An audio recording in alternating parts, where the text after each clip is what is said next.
for high voltage, but with regards to this is a high risk, okay?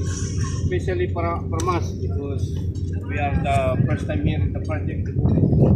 So with starting for the information for safety, so the permit we have is for electrical, okay? We have a permit, then after the DPT, we will do signing on the DPT form.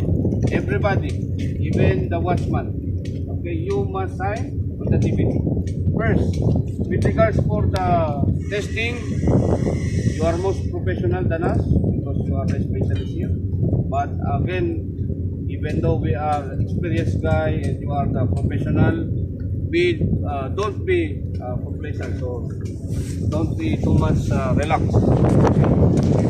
Something small problem or having deficiency, please immediately you need to do stop or you need to correct it. Now, this area is the high risk for me because this is our starting point.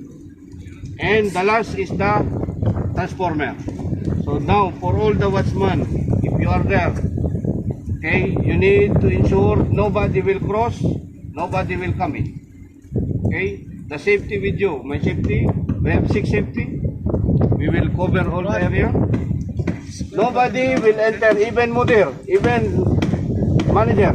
Okay, if there's no permission to enter, don't allow. The second thing,